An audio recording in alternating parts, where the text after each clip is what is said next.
After working with over 100 dogs, each with their own personality, history and challenges, I began to see a pattern. Certain truths kept showing up, no matter the breed or the behavior issue. Not superficial techniques, but deeper principles that quietly shaped every meaningful result. This video is my attempt to put those insights into words.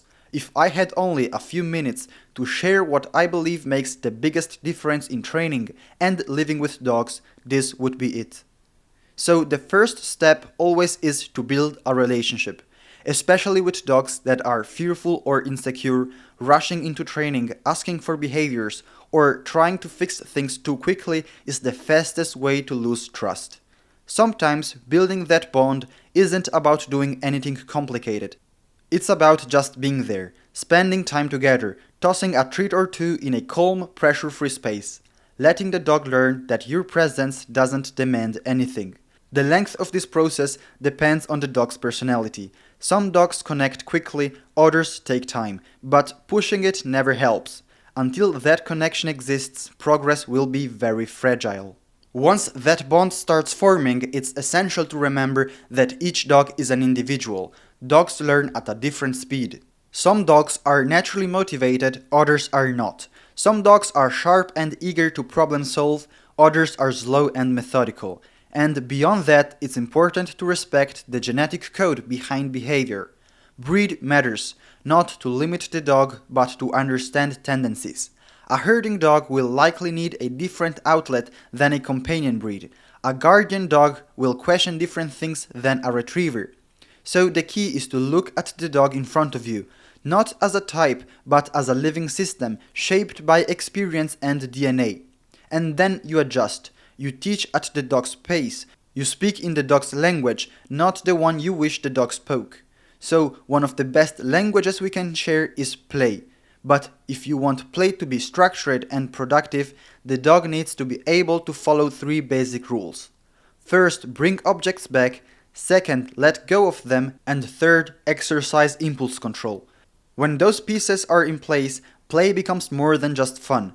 It gets perfectly integrated into training. It becomes exercise, communication, and a way to strengthen the relationship once a base of trust has already been built.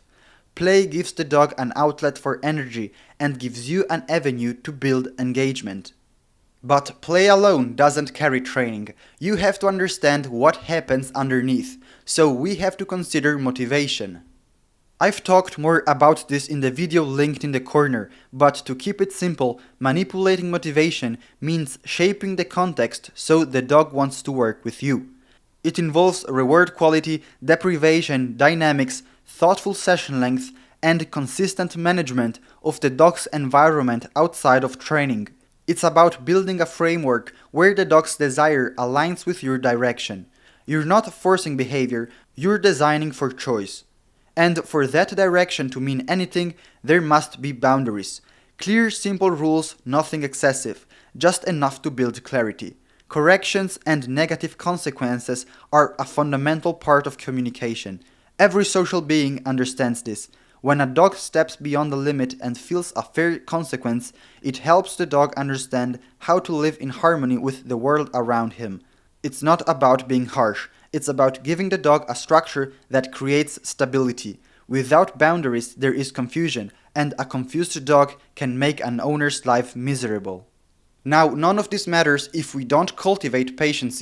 Not passive patience, but real active patience, the kind that shows up each day without emotional noise. The kind that stays neutral when the dog makes mistakes. The kind that's willing to repeat the same lesson for the 50th time because that's what the dog needs to succeed.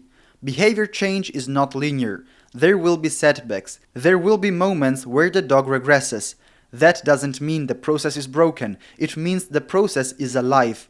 Dogs aren't machines. What looks like inconsistency is often just integration happening beneath the surface. What's required from us isn't perfection. It's the willingness to keep walking forward without needing everything to go right.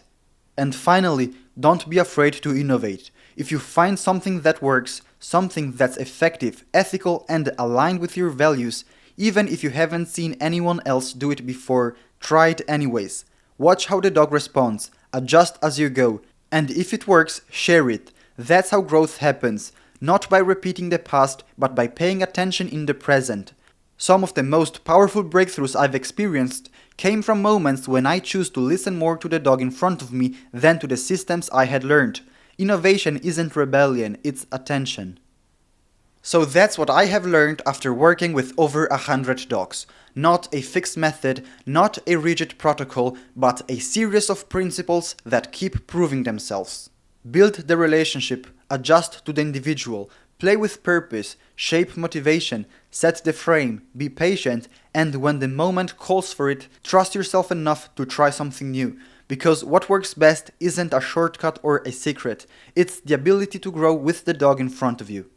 So if this gave you something interesting to bring into your work with dogs, or helped you think things a little differently, consider subscribing, because there's a lot more coming and I would absolutely love to have you on this journey. See you in the next one.